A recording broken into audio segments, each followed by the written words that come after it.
1 କୋଟି ଦରମାର ଚାକିରି ହେଲେ ଚାକିରି ପାଇଁ ମିଳୁନାହାନ୍ତି ପ୍ରାର୍ଥୀ। ଶୁଣିବାକୁ ଆଶ୍ଚର୍ଯ୍ୟ ଲାଗୁଥିଲେ ବି କଥାଟା ସତ।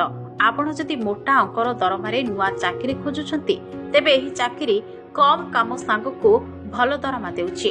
ଏହି ଚାକିରିରେ ଆପଣ କେବଳ 6 ମାସରେ କୋଟିପତି ହୋଇଯିବେ। ଏଥିରେ କେବଳ 6 ମାସରେ ଥରେ କାମ କରିବାକୁ ହେବ, କିନ୍ତୁ ଦରମା ରହିଛି କୋଟିଏ ଟଙ୍କା।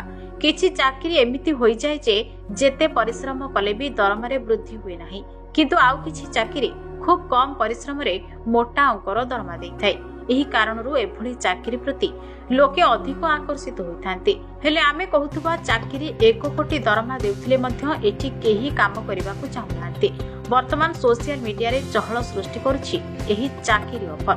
ଜାତୀୟ ଗଣମାଧ୍ୟମ ରିପୋର୍ଟ ଅନୁଯାୟୀ ଏହା କୌଣସି ସାଧାରଣ କାମ ନୁହେଁ, ବରଂ ଚ୍ୟାଲେଞ୍ଜିଂ କାମ ଅଟେ। କାମଟି ହେଉଛି ଟାୱାର ଲାଇଟ୍ ଚେଞ୍ଜର।